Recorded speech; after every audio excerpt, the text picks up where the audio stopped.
Afinal, como um aneurisma surge? É de fato perigoso? Quem esclarece essas e demais dúvidas é o neurocirurgião Dr. Carlos Scardovelli. Tudo bem, doutor? Tudo bem, Seja bem-vindo, prazer sempre te receber aqui. O que é um aneurisma? O aneurisma é uma dilatação que acontece no vaso cerebral, nas artérias cerebrais. Geralmente, o mais frequente é uma dilatação sacular.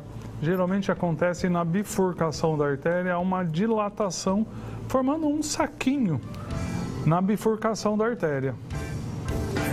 Isso, a gente tem outros tipos também, a gente tem o aneurisma fusiforme, que é uma dilatação de toda a artéria, tem o aneurisma dissecante, mas o mais frequente é o aneurisma, que é essa dilatação sacular. O Stallone vai colocar uma imagem para a gente, para o doutor explicar melhor e o pessoal de casa entender. Sempre é na região aqui frontal? Não, ele pode acontecer na região frontal, ele pode acontecer... Porque a gente tem, basicamente, na parte anterior, nós temos 3 artérias. A cerebral anterior, a cerebral média e a cerebral posterior. Geralmente, nas bifurcações das artérias é que surgem esses saquinhos que aparecem aí na tela. Então, na região anterior, aqui próxima do olho... Geralmente um polígono, que a gente chama de Willis, é onde mais se formam os aneurismas. Mas eu posso ter aneurisma na circulação posterior, que acontece aqui atrás, assim, um pouco acima do pescoço. Então, a gente tem vários locais que podem surgir aneurismas, né? Mas o mais frequente é nessa bifurcação da artéria. Parece que é uma quebra desse balanço hemodinâmico. Você imagina, a artéria aqui, o sangue vem e bate aqui para ele se dividir para as duas artérias.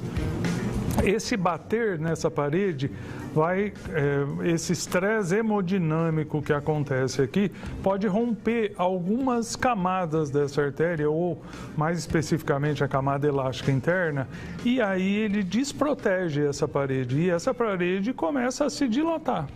Fica aqui um colo e uma dilatação, que é aquilo que vocês viram na imagem, né? Aquele saquinho que se forma. O sarro Stallone. Perdão, exatamente, olha, aquele saquinho, aquela bolinha ali que geralmente acontece numa bifurcação de artéria. Então a gente tem algumas regiões que são mais frequentes, mas é uma doença extremamente grave. E por que ela acontece? Tem uma motivação, estresse, genética? A gente pode dar vários fatores. Por exemplo, no caso dessa personagem, parece que ela tem uma história familiar. Então, existem aneurismas familiares, quando você tem 2 parentes de primeiro grau que já têm diagnóstico de aneurisma cerebral. Então, assim, a genética parece influenciar na presença do aneurisma. Pessoas fumantes têm maior risco de aneurisma. Quando a gente tem esse aneurisma familiar, a gente vê que a rotura desse aneurisma, que é o evento grave dessa situação, ele acontece mais, assim, pessoas mais jovens, né? Parece que ela tem uma irmã com 17 anos que faleceu com a rotura de um aneurisma. Geralmente acontece em pessoas mais jovens. Quando ele é o aneurisma incidental, o aneurisma que aparece sem a parte genética, ele costuma a ter manifestações dos 40 aos 60 anos ao redor, né? Então, esse envelhecimento da parede da artéria, geralmente pressão alta, fumante aumenta muito o risco de aneurisma, né? Porque leva a um estresse, uma deficiência de oxigenação, uma alteração enzimática na parede das artérias que acaba rompendo.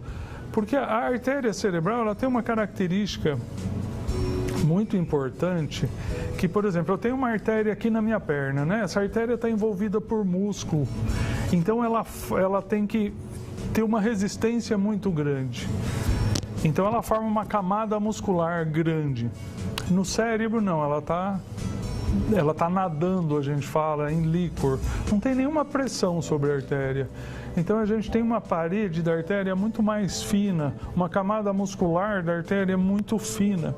Então ela está propensa, porque esse aneurisma, ele só acontece no cérebro. Esses aneurismas saculares tem na aorta, mas são esses aneurismas fusiformes, degenerativos. Só no cérebro acontecem esses aneurismas. Geralmente são irreversíveis, doutor? Naquele momento que você fez o diagnóstico, aí você vai ter que tomar uma conduta. Então, você tem um aneurisma. Vamos supor, hoje, com as técnicas radiológicas, antigamente só descobria aneurisma quando rompia. A hora que rompe é uma dor de cabeça excruciante.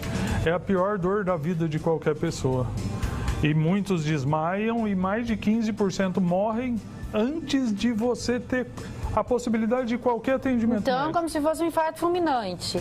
Sim, muitas pessoas morrem e você não sabe por quê. Você imagina que infartou e foi um aneurisma que rompeu. Inclusive, essa é uma pergunta do Everton, que ele está na nossa live. Ele queria saber quais são os sintomas. Há algum tempo, ele disse que está usando um termo popular, ele teve uma golfada. Hoje ele não sente mais isso, mas ele já ouviu falar que isso seria um sintoma? É um sintoma? Olha, poderia ser? Assim, lógico, o que acontece em uma pessoa que rompeu o aneurisma, que extravasou sangue para o cérebro? Então, é uma dor de cabeça muito forte, excruciante, é um quadro realmente ictal, assim, acontece de repente. Então, toda cefaleia repentina, de forte intensidade, tem que ser investigada.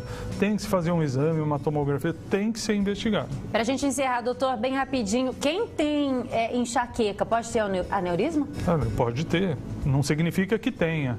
Enxaqueca é uma doença, o aneurisma é outro. Geralmente o aneurisma ele é assintomático. Ele só vai dar sintomas a hora que romper, a não ser que seja um aneurisma gigante, que comprima o nervo, que comprima regiões do cérebro. Mas geralmente você não tem sintoma nenhum. Obrigada. Agradeço.